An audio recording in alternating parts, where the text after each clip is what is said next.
The void was never truly silent. To those who listened, really listened, there were whispers in the currents of dark matter, faint echoes in the static of starlight. Fleets crossed the abyss on rivers of plasma, empires rose and fell on the backs of armadas, and the galaxy's endless wars stitched scars into eternity.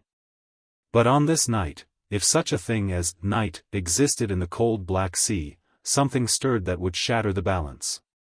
It began with a flicker.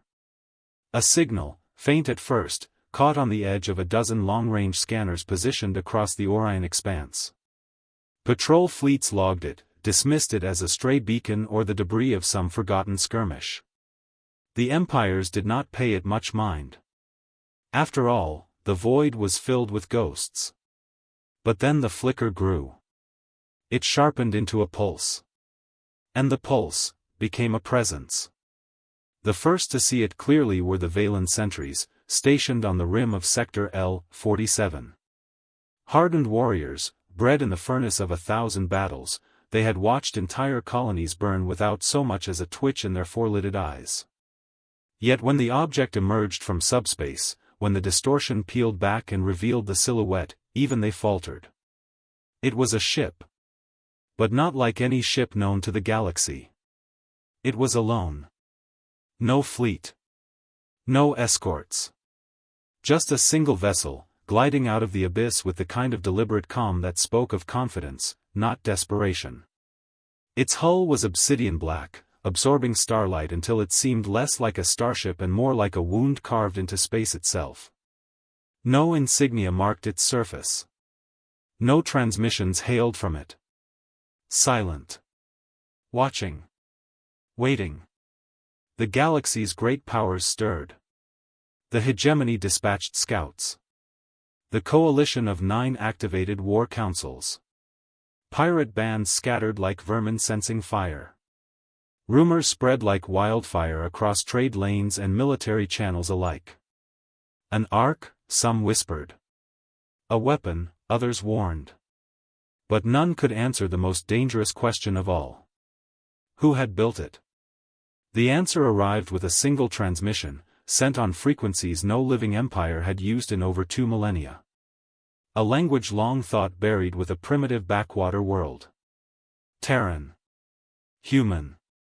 The message was brief. Cold. Unmistakable. This is Sol Origin Vessel Aegis. Stand by. And in that moment, across 1,000 systems, the galaxy froze. For humanity was not supposed to exist. Not anymore. The galaxy had long since forgotten the name Earth. In dusty archives of forgotten libraries, in the fractured ruins of old empires, there remained fragments, mere whispers, of a people who once dared to reach for the stars. Humanity, the Terrans, had burned bright and brief. They had not conquered, not enslaved, not built galactic dominions. Instead, they had simply vanished, swallowed by the dark as if they had never been. Some said plague had ended them. Others claimed they had destroyed themselves in wars too terrible to imagine. The more superstitious races spoke of curses, divine retribution for a species too arrogant, too reckless, too dangerous to coexist. And so, for millennia, humans became nothing more than a cautionary tale, a myth to frighten children or warn ambitious young conquerors of the cost of hubris. Until now. The Aegis drifted into known space like a phantom. No registry codes. No known architecture. Its hull was seamless, forged from alloys unrecognized by any database. Its silhouette was sleek yet imposing, almost predatory. Energy readings bled from it in strange pulses, shifting in frequencies that made sensors stutter and fail. No ship should have been able to enter the Orion expanse undetected, but this one had. The first close encounter came swiftly. The Valen sentry ships, proud war cruisers plated in red armor, moved information around the anomaly. Their commander, Korvanak, transmitted demands in a dozen galactic dialects. Unregistered vessel, identify your origin and purpose. You are in controlled space. Comply or be destroyed. The Aegis gave no answer. Instead, its hull shimmered with faint streaks of light, as though it absorbed the suns themselves. Silence stretched. Tension thickened. The Valen were not known for patience. "Lock weapons," Corvanak ordered. His crew obeyed. The forward cannons of 4 war cruisers lit with crimson fire, targeting coordinates fixed. Across the void, the human vessel remained motionless, a shadow in the sea of stars. And then, a voice. Not in Valen tongue. Not in any of the Coalition's favored dialects. But in Terran Standard, translated automatically by the ship's own systems into every language simultaneously. "This is Sol Origin Vessel Aegis. Your weapons are irrelevant. Stand down." The Valen crew froze. The translation units confirmed the message, repeating it in their guttural speech. Their commander snarled, refusing to yield. "Fire." 4 beams of coherent plasma lanced across space. They struck the Aegis broadside, direct hits powerful enough to shred a dreadnought. But the human ship did not move. Did not burn. Did not even flicker. The beams simply dissolved. As though swallowed whole. For the first time in his career, Commander Corvanak hesitated. His crew whispered, their hardened discipline cracking. Fear, an emotion their species claimed to have purged centuries ago, returned in a single heartbeat. And then, the Aegis moved. No weapons fired.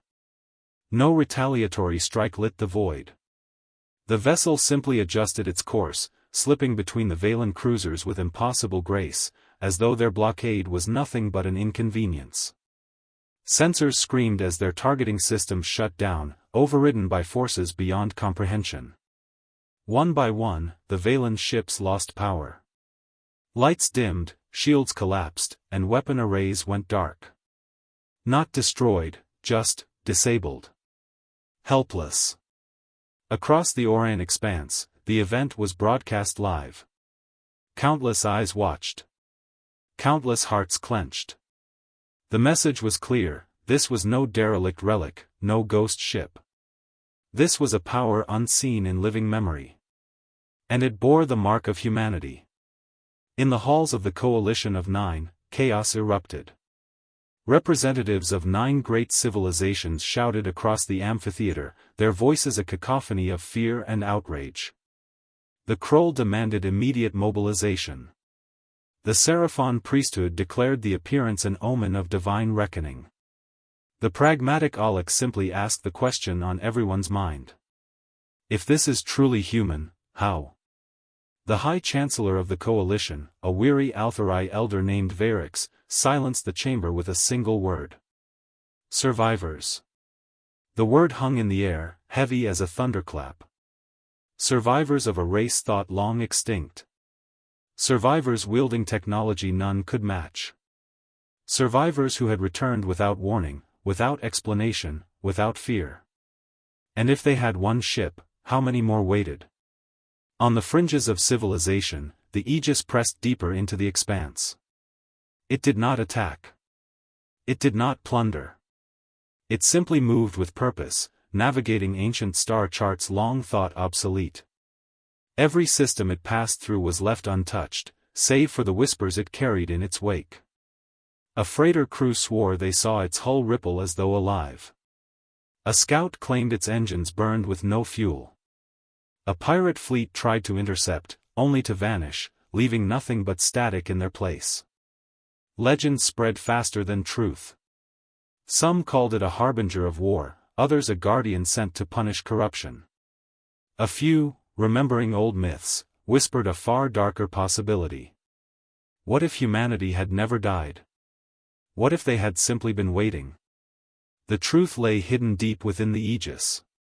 Behind its seamless walls, corridors pulsed with blue light. Machinery hummed in perfect harmony, guided by a will both human and more. In its command chamber, a single figure stood at the center. Admiral Elias Kane. Last scion of Sol. His eyes, hardened by centuries of exile, swept across a galaxy map projected before him. Sectors blinked with markers, empires shifting in colors of red and green. His hands clasped behind his back, he listened to the silence of the void. It had been so long. Too long. "Prepare transmission," he said, his voice low, carrying the weight of a ghost returned to life. "Let them know, humanity has come home." The crew obeyed. Not flesh and blood, but voices in the ship itself, echoes of something greater, something born from the union of man and machine. And as the Aegis pressed deeper into the stars, the galaxy trembled. Because they all understood one truth, whether they admitted it or not. This was only the beginning. The galaxy had always thrived on certainty. Empires rose and fell, yes, but the game was familiar. Power was measured in fleets, in colonies, in the ability to intimidate and crush. Even the greatest wars followed predictable rhythms, an armada here, a siege there, treaties inked in the blood of a dozen races. The expanse had been stable for centuries, a tense but balanced stalemate. The Aegis shattered that stability in a matter of days. Every system it passed through told a new story of fear. Valen cruisers still floated powerless near Sector L-47, their crews muttering about weapons that dissolved into nothing.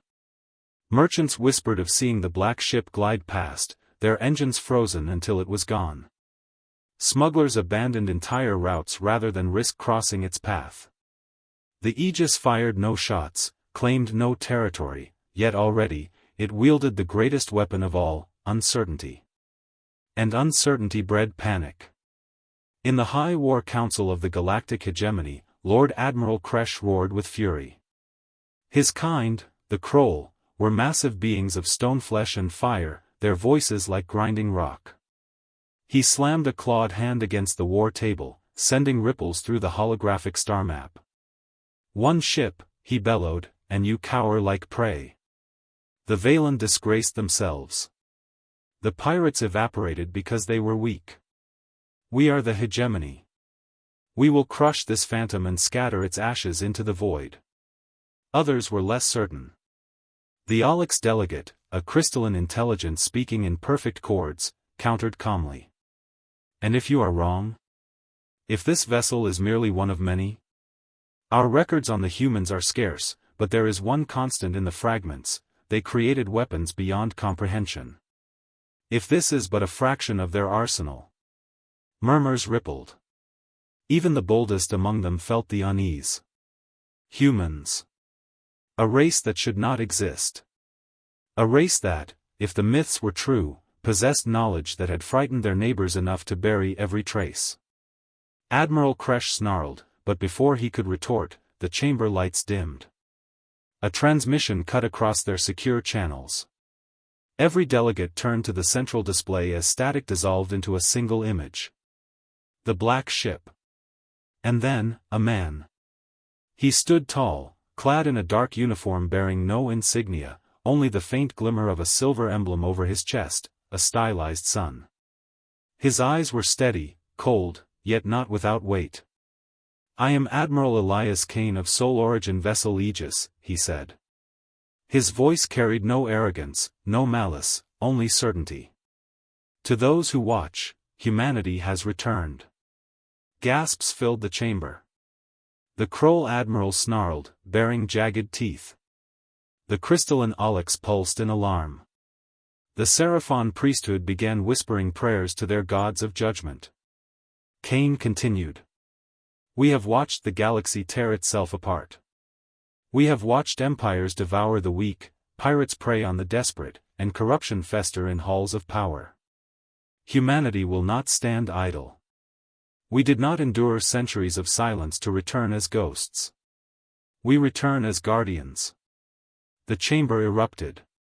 Half shouted in outrage, half in fear. Guardians? It was a declaration of authority, one no power could tolerate.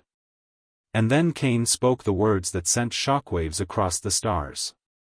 "Stand down your fleets. Cease your wars. If you do not, the Aegis will enforce peace." The transmission cut. The chamber sat in stunned silence. Across the galaxy, reactions flared like supernovas.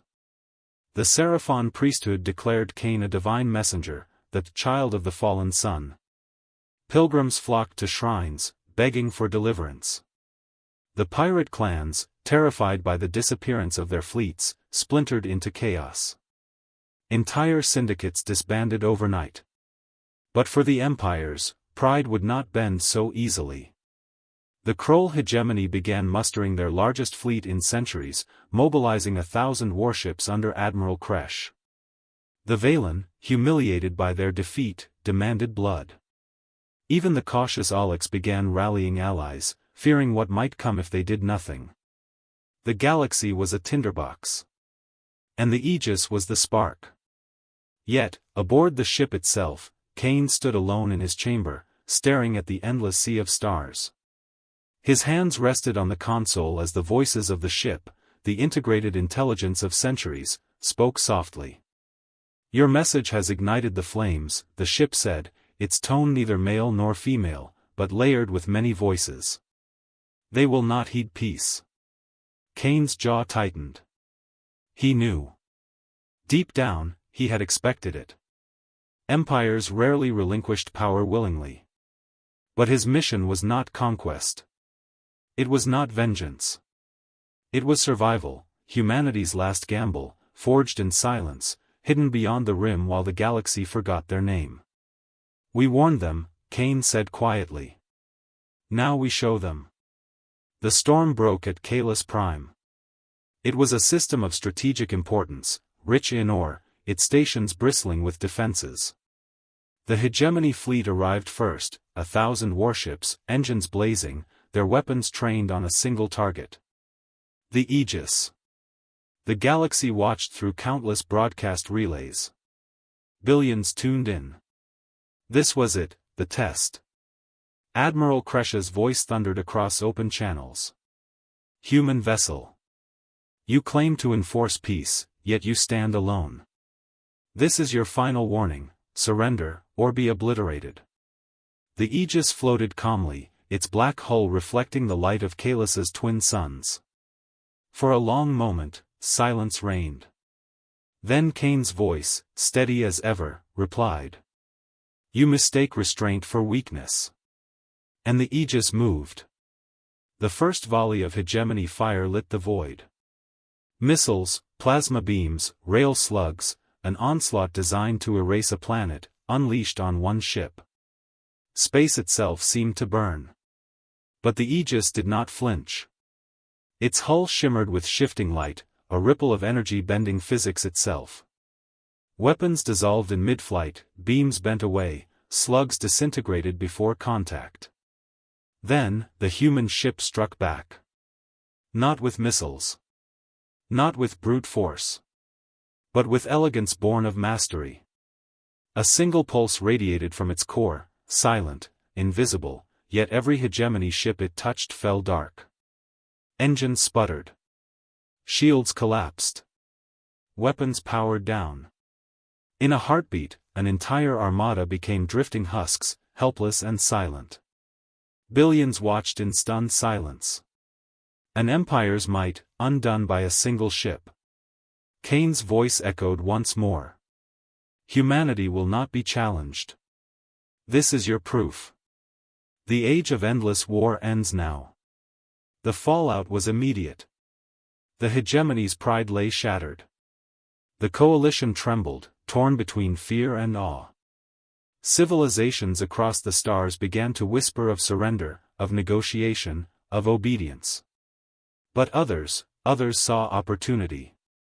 If one ship could wield such power, what if that power could be taken?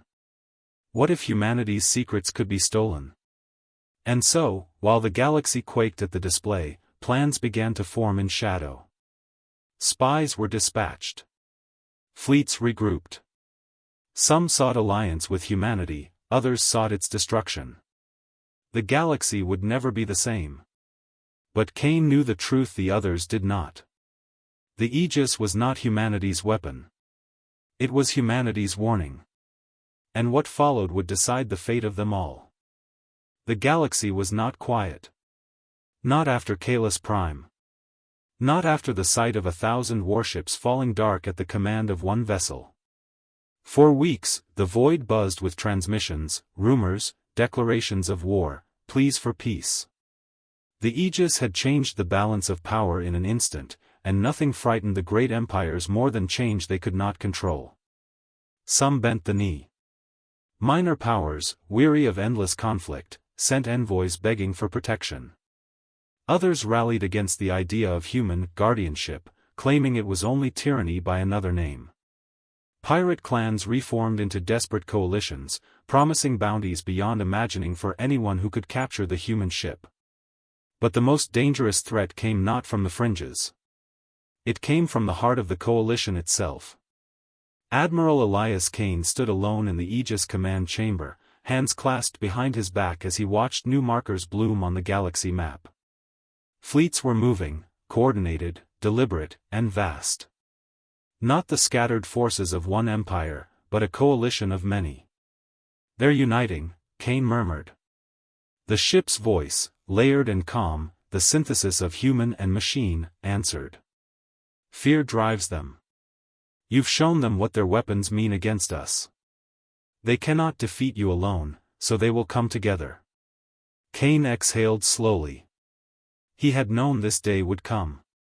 He had hoped the display at Kalis would be enough, that the galaxy might choose reason over pride. But pride was the oldest poison in the stars. "How many?" he asked. "Estimates suggest no fewer than 4,000 warships," the ship replied. "Kroll, Valen, Alex, and half the coalition. They converge on the Arcani's rift." Kane studied the map. The rift was no random choice. A place of violent gravitational storms, shifting currents of plasma and debris fields, perfect to trap even the strongest vessel. They meant to corner the Aegis there, to bury humanity's ghost ship in a grave of their own making. For a moment, Kane said nothing. His eyes lingered on the stars, remembering Earth, not as it was in myth, but as he had seen it last. Burning. Fading. Forgotten. Humanity had sacrificed everything to build the Aegis, a vessel forged in silence while the galaxy turned its gaze elsewhere. It was not meant for conquest. It was meant for survival. But survival had a cost. "Then that's where we end this," Kane said. The Arcani's rift burned like a storm of dying suns. Lightning storms of plasma arced between fractured planetoids, gravitational shears tearing ships apart if they strayed too close. It was a place no sane fleet dared enter. Except this one. The Armada emerged from hyperspace in perfect formation, thousands of ships, a sea of steel and fire stretching across the void. At their center, a command ship broadcast its ultimatum. "Human vessel," the voice thundered across the rift. "You are surrounded. Surrender your technology, or be destroyed. This is the united will of the galaxy." For a heartbeat, silence answered. And then, the Aegis emerged from the rift. Alone. Its hull shimmered black as ever, absorbing starlight, a scar across the heavens. It did not bristle with weapons. It did not deploy fleets. It came as one. Admiral Kane's voice carried across every channel, calm and unwavering. "You call this unity," he said, "but it is nothing but fear dressed as courage. You believe humanity seeks dominion. You are wrong. We endured in silence not to rule you, but because we knew this day would come." The fleets adjusted weapons. Warnings blared. Kane's eyes hardened. "You want the truth? Then you'll have it." He gave the command. The Aegis pulsed. Not an attack. Not a weapon strike. Something deeper. Its hull opened, not with bays or cannons, but with light. Golden streams poured outward, cascading into the void like rivers of stars. The rift itself trembled as energy bled into the storm, stabilizing it, shaping it, bending chaos into order. From that light, images formed, projections vast enough for every ship, every sensor, every eye to see. And the truth unfolded. They saw Earth, not as legend, but as it truly was. Cities burning under alien bombardments, skies torn apart by fleets that had come long ago. They saw humanity's desperate resistance, a species standing against impossible odds, refusing to kneel even as the stars themselves betrayed them. They saw the last survivors flee into the void, carrying with them knowledge and technology that none could imagine, technology born not of conquest, but of desperation. The Aegis was no warship. It was an ark. A vessel carrying the last fragments of a species determined to outlast extinction.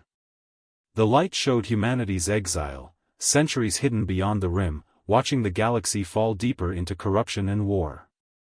And finally, it showed their return. Not to conquer, not to enslave, but to warn. For something far greater than empires stirred beyond the edge of the galaxy.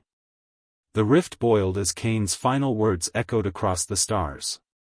You fight us because you fear what we are. But the truth is this, we did not build the Aegis to fight you. We built it to fight what is coming. And if you kill us here, if you bury humanity once more, you will face the darkness alone. The light collapsed. Silence fell. For a long moment, the fleets held their aim. Pride warred with fear. Doubt with rage. To surrender to one ship was unthinkable. To ignore its warning was suicide.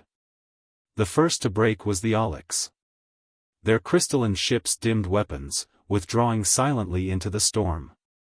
The Seraphon priesthood followed, declaring Kane's vision divine prophecy. One by one, factions wavered, peeling away into the void. But not all. Admiral Kresh of the Kroll roared across comms, his pride unbroken. Lies. Tricks. There is no threat greater than the hegemony. Fire, and let the stars decide.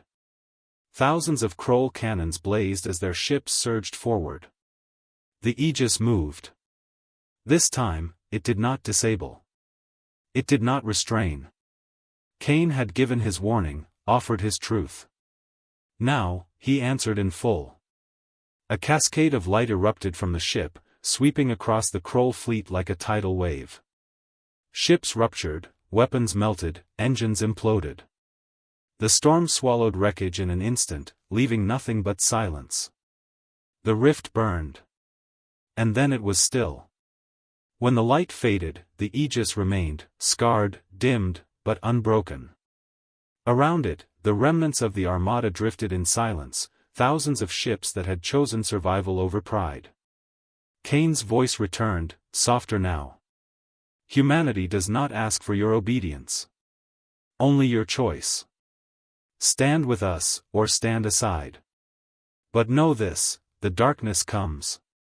And when it does, you will remember this day, not as the day you fought humanity, but as the day you chose whether to survive. The transmission ended. Across the galaxy, in every hall of power, in every ship and colony, the message echoed. Some bowed. Some plotted.